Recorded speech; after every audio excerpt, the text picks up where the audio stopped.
हमने अभी एक क्वेश्चन लेके वो गन वाला, उससे हमने कॉन्सेप्ट सीखा। अब हम कंडीशनल प्रोबेबिलिटी का एक गेट का क्वेश्चन देखते हैं कि गेट में कैसे क्वेश्चन आते हैं। तो ये क्वेश्चन इसी ब्रांच में 2008 में आया हुआ है, 2008, और ये IISc का क्वेश्चन था। IISc पेपर सेट किया था 2008 में।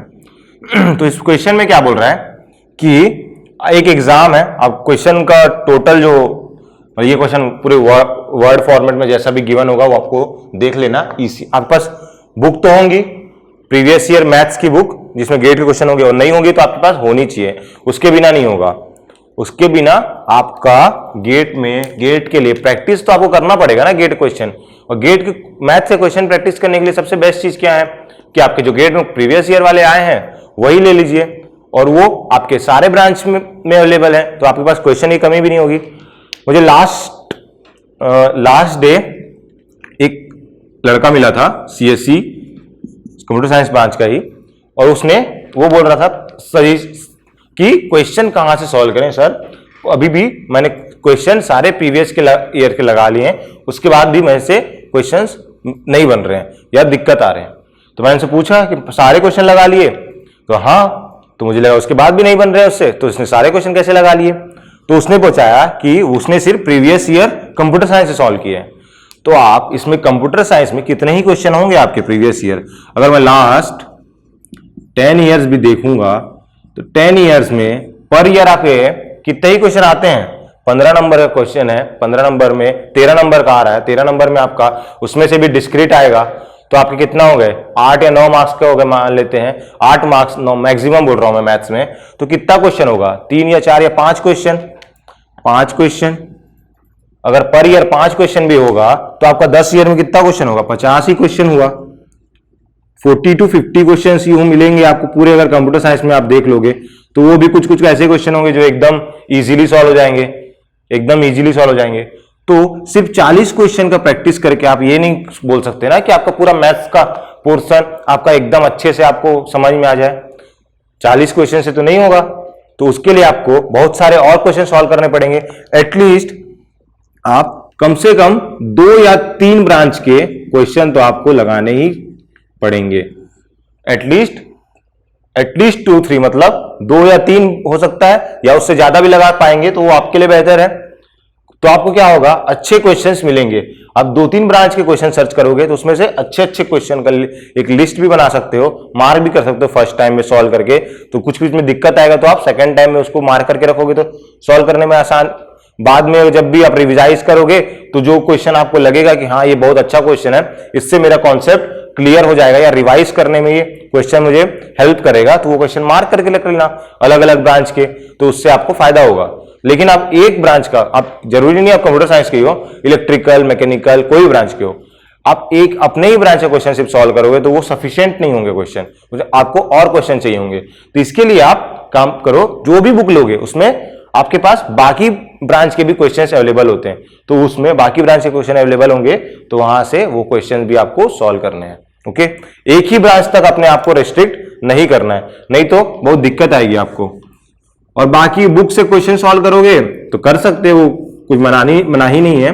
लेकिन गेट के क्वेश्चन क्या है, आप पेपर भी गेट का ही देना है, तो आपको समझ में आएगा कि गेट में किस टाइप के क्वेश्चन पूछते हैं, कौन से लॉजिक, वो क्या है, पूरा एप्टीट्यूड बेस्ड टेस्ट है। तो वो क्वेश्चन का फॉर्मेट ही ऐसा सेट कर रहा होता है, और उस क्वेश्चन में फॉर्मेट, जो भी क्वेश्चन गिवन होता है वो क्वेश्चन आपको ऐसा गिवन होता है कि वो एटलीस्ट 2 to 3 मिनट में, या फिर 4-5 मैक्सिमम 4 से 5 मिनट में वो क्वेश्चन सॉल्व हो जाना चाहिए। ऐसा कोई क्वेश्चन नहीं होगा जो लेंदी होगा और आपको 10-15 मिनट लग रहा है। लेकिन बुक में आपको ऐसे क्वेश्चन मिलेंगे जो 10-15 मिनट तक घिसे जा रहे हो पेन, लेकिन उसका सॉल्यूशन नहीं आ रहा है।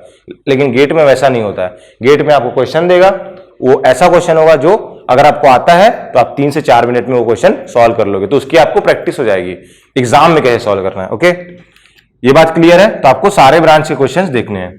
तो ये क्वेश्चन जो है वो इसी में आया था गेट 2008 में, और IISc पेपर सेट किया था उस साल। तो क्वेश्चन क्या बोल रहा है कि आपका एक एग्जाम है, उसमें 2 पेपर हैं, पेपर 1 एंड पेपर 2। कई सारे एग्जाम होते हैं, पेपर 1 पेपर 2 होते हैं, जिसमें एक अभी यूपीएससी में भी पेपर 1 पेपर 2 होता है, और बहुत सारे एग्जाम होते हैं। इलेक्ट्रिक इंजीनियर्स के लिए IAS में भी पेपर 1 और पेपर 2 होता है। पेपर 1 में क्या होता है, पेपर 1 आपका नॉन टेक वाला पोर्शन होता है, जीएस पोर्शन, पेपर 2 टेक्निकल होता है। तो वैसे ही मान लेते हैं 2 पेपर है हमारे। तो हमारे को क्या बोला है कि probability of Fehling in paper 1, जो probability of Fehling in paper 1 है, probability of Fehling in paper 1 is 0.3। ये हमें प्रोबेबिलिटी दी है। F1 क्या लिख रहा हूं मैं, Fehling in paper 1। Similarly probability of Fehling in paper 2 क्या गिवन है हमें, 1.2 गिवन है। तो यहां पे आ गया ये दो, ये तो गिवन वाला आ गया, ये क्या था, गिवन था। क्वेश्चन से हमने ये डाटा क्या किया है, रिट्रीव ले लिया है। अब इन डाटा का यूज करेंगे। आगे क्वेश्चन क्या बोल रहा है, given that student has failed in paper 2। यहां पे क्या बोल रहा है, गिवन दैट, जब भी आपका ये टर्मिनोलॉजी आपको कहीं दिखे कि गिवन दैट या फिर नोन, नोन नोन मतलब आपको ये पहले ही पता है, या फिर गिवन दैट या इवेंट हैज अकर्ड, तो ये सब क्या है, आपकी कंडीशनल प्रोबेबिलिटीज की टर्मिनोलॉजी है। जब भी ये गिवन दैट नोन दिखे तो आपको तुरंत क्लिक करना चाहिए कि ये क्वेश्चन कहां का है, कंडीशनल प्रोबेबिलिटी का है। गिवन दैट मतलब ये आपका ए बाय बी लिखते थे तो उसमें क्या होता था, probability of A given that probability of B, मतलब given that B has occurred. ये इसका क्या मतलब होता है, probability of A given that B has occurred. तो इसका क्या मतलब होता है, इसी को कंडीशनल प्रोबेबिलिटी लेते थे। तो ये हमारे पास क्या हो गया, जब भी गिवन दैट आए तो आपका क्या होगा, ये कंडीशनल प्रोबेबिलिटी का क्वेश्चन होगा। तो हमने क्या समझ में आएगा, यहां से कंडीशनल प्रोबेबिलिटी का क्वेश्चन है। आगे देखते हैं क्या पढ़ते हैं। Given that student has failed in paper 2, यहां पे बोल दिया है कि स्टूडेंट फेल हो गया पेपर 2 में।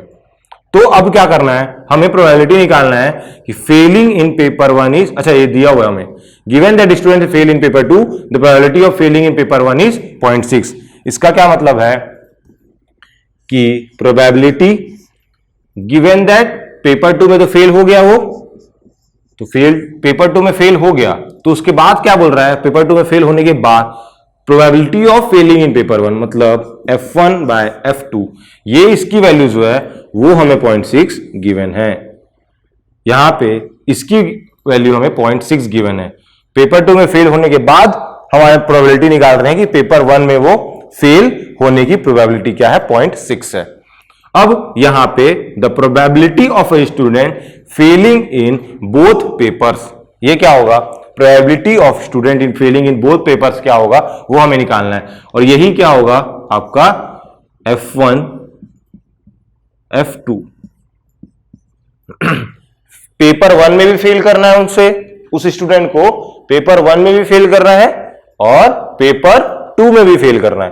तो इन दोनों पेपर में फेल करना है और उसकी प्रोबेबिलिटी निकालनी है। इसमें आपको फेल नहीं होना है, लेकिन आपको इस क्वेश्चन को सॉल्व करने में आपको पास होना है। वो स्टूडेंट जो क्वेश्चन में गिवन है वो फेल हो रहा है दोनों ही पेपर में, आपको क्या है, जितने भी पेपर हाथ से देने हैं वो क्या करना है, उसमें सबको पास करना है। इसलिए हमें इस स्टूडेंट की फेलिंग की प्रोबेबिलिटी निकालेंगे ताकि हम पास हो पाए आगे प्रॉब्लम में। सो यहां पे निकालेंगे हम लोग F1 बाय F2, तो ये दिया हुआ है। तो आपका ये कंडीशनल प्रोबेबिलिटी के कॉन्सेप्ट से हमें ये पता है कि P of F1 bye F2 क्या होता है। हमने कंडीशनल प्रोबेबिलिटी में देखा था जब भी A बाय B आए तो क्या होता था, P of A intersection B divided by B। तो यहां पे क्या हो जाएगा, P of F1 intersection F2 upon P of F2, ये इक्वल टू, ये तो होता था, यही तो हमने कंडीशनल प्रोबेबिलिटी में डिराइव किया था, यही डिराइव किया था। आप जाके देखो नोट्स में, अगर आपको याद नहीं आ रहा हो तो हमने यही किया था। ओके, तो यहां से हमारे पास ये आ गया, तो ये आ गया, तो इससे क्या करेंगे हम लोग, हमें किसकी वैल्यू चाहिए, हमें इसकी वैल्यू चाहिए न्यूमरेटर की। तो हमें क्या करना है, हम इस वाले को इधर मल्टीप्लाई कर देंगे। इसकी वैल्यू क्या गिवन है, हमें 0.2 गिवन है, तो इसकी वैल्यू क्या आ जाएगी, P ऑफ, इसकी वैल्यू क्या आ जाएगी, इसकी वैल्यू आ जाएगी 0.6 मल्टीप्लाइड विथ 0.2, 0.6 मल्टीप्लाइड विथ 0.2, तो ये कितना हो जाएगा, 6 2 12, तो ये हो जाएगा 0.12। तो probability of Fehling in both the paper for this student is 0.12। ये आ गया हमारा आंसर, यही हमारा फाइनल आंसर होगा। तो ये सिंपल सा क्वेश्चन था, कुछ ज्यादा करें 2 स्टेप में आपका आंसर आ जाएगा। इसमें बहुत बड़ा कोई क्वेश्चन नहीं था, यही आपका कंडीशनल प्रोबेबिलिटी, इसी टाइप के क्वेश्चंस आते हैं गेट में। सो ये हमारा एक और प्रॉब्लम लिया, ये भी हमारे पास गेट का ही प्रॉब्लम है।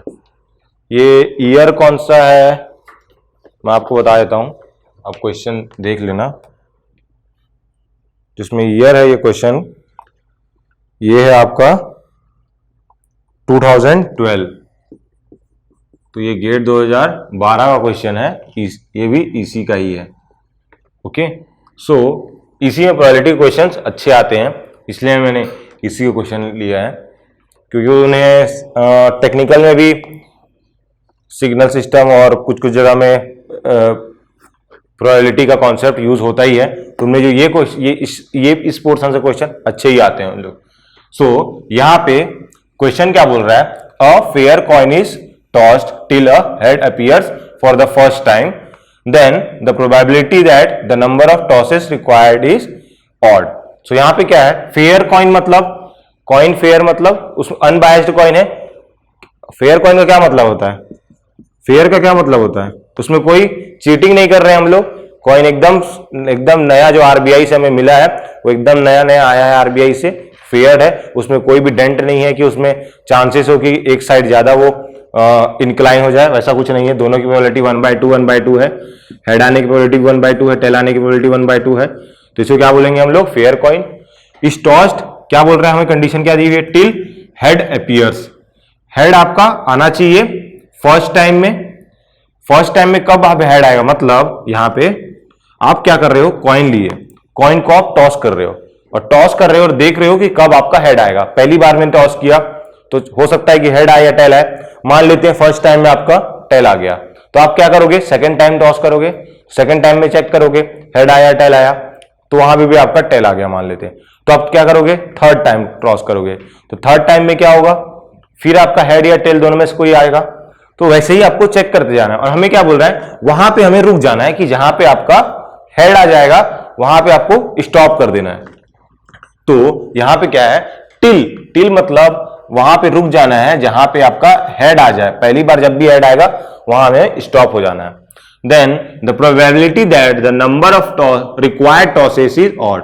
तो अब क्या बोल रहा है कि टॉसेस इज ऑड, मतलब फर्स्ट टाइम टॉस किए, सेकेंड टाइम टॉस किए, थर्ड टाइम टॉस किए, तो फर्स्ट और थर्ड क्या है, ऑड नंबर है, ऑड नंबर है, तो first try, third try, fifth try, seventh try, ninth try, 11 try, 13 try, 15 try, हमें उसकी प्रोबेबिलिटी निकालनी है कि या तो हेड फर्स्ट में आना चाहिए, या तो थर्ड में आना चाहिए, या तो फिफ्थ, या तो सेवेंथ, या तो नाइन्थ, या तो 11th, या तो 13, या तो 15, ऐसे सो ऑन इंफिनिटी तक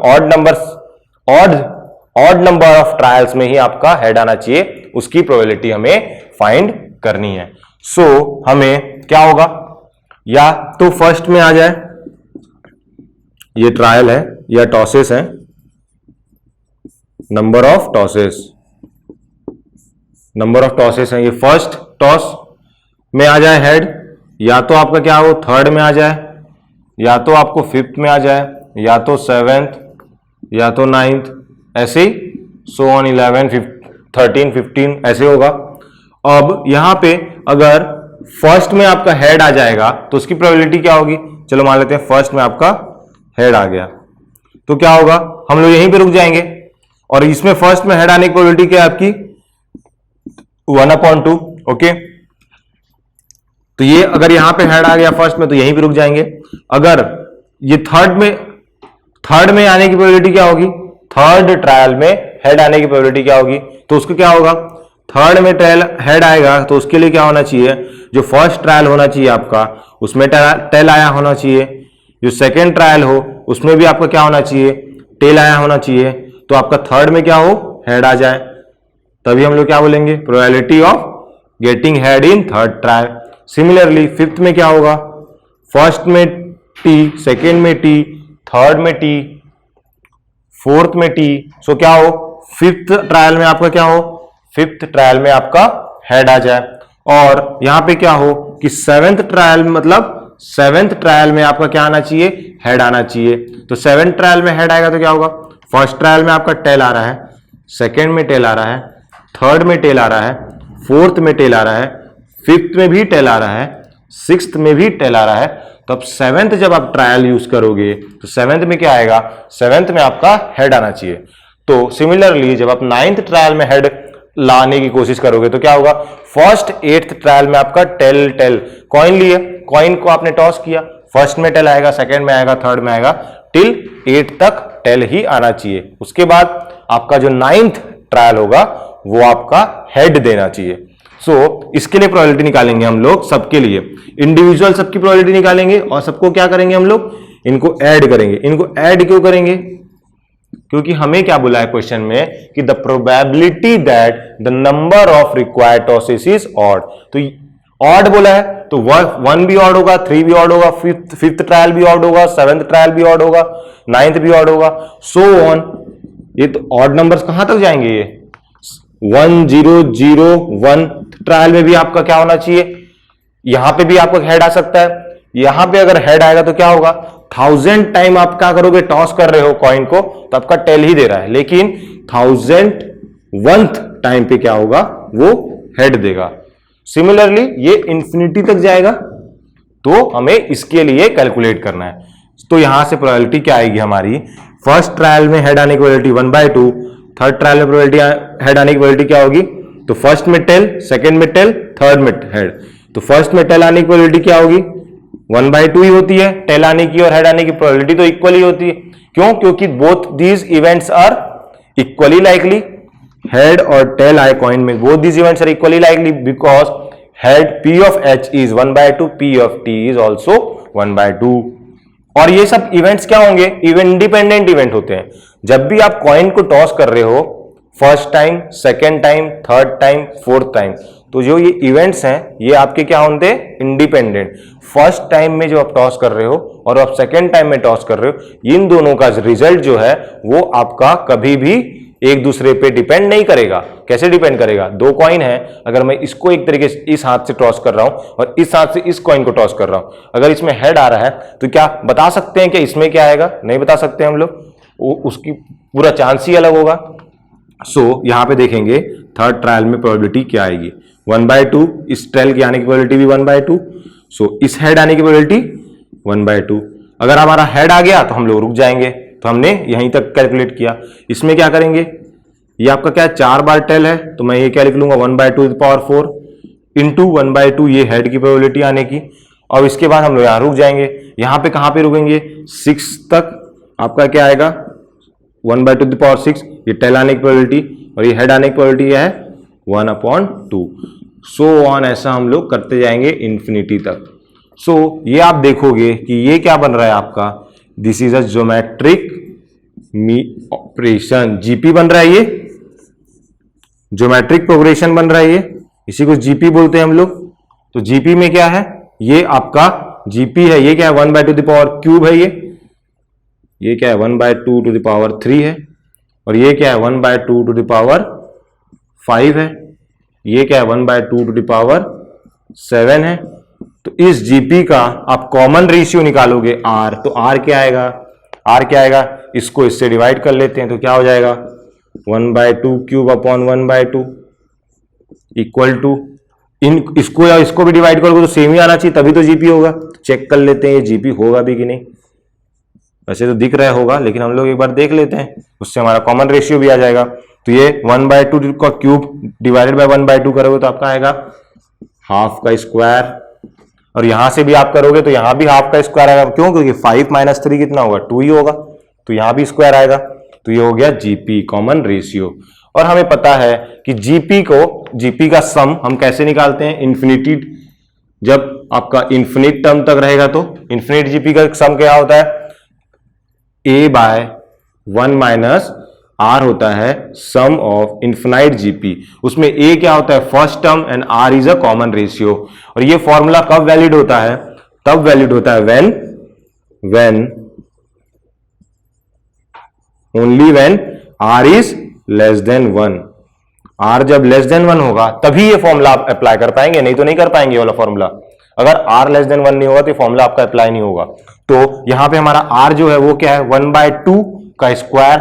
अब 1/2 का स्क्वायर करोगे तो क्या मिलेगा आपको, इक्वल टू 1/4 मिलेगा, और ये 1/4 क्या है, लेस देन 1 है, लेस देन 1 है ना, 1/4 कितना होता है 0.25, दिस इज लेस देन 1, तो ये फॉर्मूला हमारा अप्लाई कर पाएंगे हम लोग। तो यहां से हम लोगों का सम की वैल्यू क्या आएगी, और जो सम आएगा, जो इस जीपी का सम आएगा वही क्या होगा हमारा, जो प्रोबेबिलिटी रिक्वायर्ड प्रोबेबिलिटी है, ये क्या बोला था, number of required tosses is odd, तो यहां पे ऑड टॉसेस की जो प्रोबेबिलिटी आएगी वो क्या आ जाएगी, ए इज 1/2, ए क्या है हमारा फर्स्ट टर्म, क्या है यहाँ पे 1/2, इस जीपी का first term is 1/2 divided by 1 minus R का क्या है, आर कितना दिया हमने निकाला था 1/2 का स्क्वायर, दैट इज 1/4, तो यहां से हमारा आंसर आ जाएगा। आप इसको सॉल्व करेंगे तो यहां से एलसीएम लेंगे तो क्या होगा, 1 माइनस 1/4 इज 3/4, ये कितना हो गया 3/4, डिनोमिनेटर में आ गया 3/4 और न्यूमरेटर में कितना है 1/2, तो ये कितना हो गया 1/2 डिवाइडेड बाय 3/4, दैट इज ये 2 से 2 कैंसिल, 4 कैंसिल, तो ये हो जाएगा 3/2 नीचे में है, तो ये डिनोमिनेटर ऊपर जाएगा तो क्या हो जाएगा 2/3, तो यही आपका आंसर हो जाएगा। तो इसमें से कौन सा ऑप्शन सही होगा, इसमें से आपका C option is correct, C option आपका 2/3 करेक्ट हो जाएगा। Required tosses is odd. Similarly आपको यहां पे इवन भी बोल सकता है, तो ऑड की जगह जब इवन बोलेगा तो क्या हो जाएगा, आपका सेकेंड ट्रायल में हेड आना चाहिए, या तो 4th या तो 6th 8th 10th ऐसी सो ऑन, आपका 1000 में भी हेड 1000 में भी आ सकता है हेड, सिमिलरली इन्फिनिटी तक जाएगा, और उसके लिए भी हम ऐसे ही सॉल्व करेंगे। शायद उसके लिए भी आंसर आप एक काम करिए, इसके लिए भी आप ना निकाल के देखना जब इवन आ जाए, तो इवन के लिए क्या आंसर आएगा वो आपके लिए क्या है होमवर्क, या आपका असाइनमेंट की इवन कैसे आएगा, जब इवन सेम होगा सेकेंड 4th शायद आंसर भी आपका सेम आए, आप कैलकुलेट करके देखना, कैलकुलेशन वाला पार्ट तो आप कर ही सकते हैं। So this is next question, ये एबी गेट का ही क्वेश्चन है।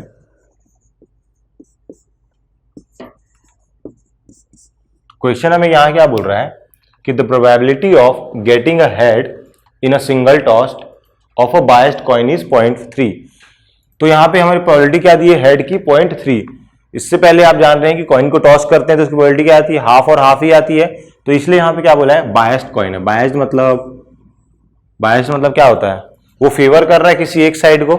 बायस्ड मतलब क्या होता है, अनबायस्ड मतलब वो क्या है न्यूट्रल है, वो ना ही इस साइड फेवर कर रहा है ना ही इस साइड फेवर कर रहा है। लेकिन बायस्ड मतलब बायस्ड ओपिनियन भी बोलते हैं हम लोग, अभी आपने बहुत बार बायस्ड ओपिनियन वर्ड सुना होगा, तो क्या होता है किसी के एक के तरफ आपका इंक्लिनेशन हो जाए, तो यहां पे क्या है वैसे ही इसका हेड की प्रोबेबिलिटी आने की 0.3 है, मतलब ये टेल की तरफ इंक्लाइंड है, ये कॉइन टेल की तरफ इंक्लाइंड है, तो उसकी प्रोबेबिलिटी क्या हो जाएगी, अगर प्रोबेबिलिटी ऑफ हेड क्या है आपका 0.3 है, तो प्रोबेबिलिटी ऑफ टेल क्या होगा 0.7 ही होगा, क्योंकि इन दोनों की प्रोबेबिलिटी का सम कितना होना चाहिए 1, आपकी प्रोबेबिलिटी टोटल प्रोबेबिलिटी का सम कितना आना चाहिए 1, तो ये आपका ये दोनों इवेंट कौन से होते हैं, ये दोनों इवेंट म्यूचुअली एक्सक्लूसिव इवेंट होंगे, ये दोनों इवेंट म्यूचुअली एक्सक्लूसिव होते हैं, क्योंकि सैंपल स्पेस सेम है इसका H और T, लेकिन इसमें T आ रहा है इसमें H आ रहा है, दोनों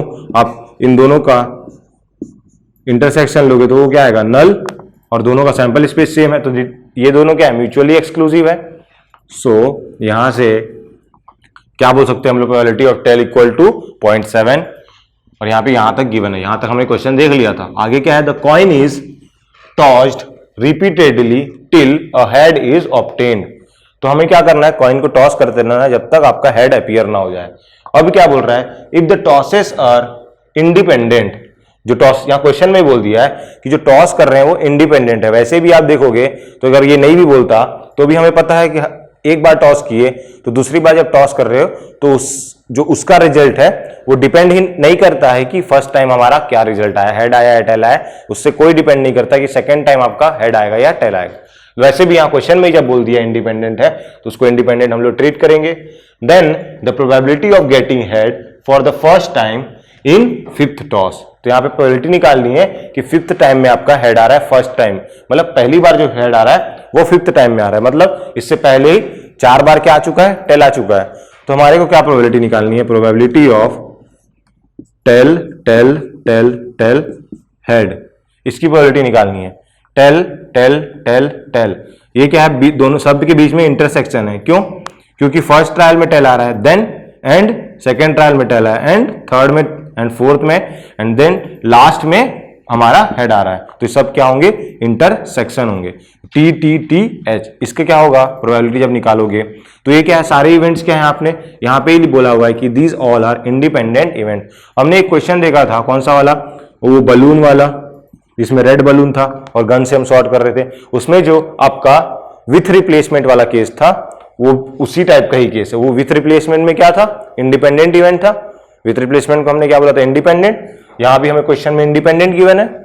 ये क्या हो जाएगा, तो ये क्या होगा, P of T into T1। First trial में ये टेल आ रहा है, सेकेंड में आ रहा है, थर्ड में भी टेल आ रहा है।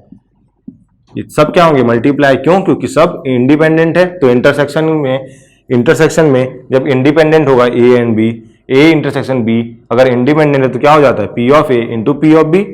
तो यहाँ पे P of T4 multiplied with P of H, fifth trial में आपका हेड आ रहा है। तो इसकी प्रोबेबिलिटी क्या होगी, इसकी प्रोबेबिलिटी होगी 0.7।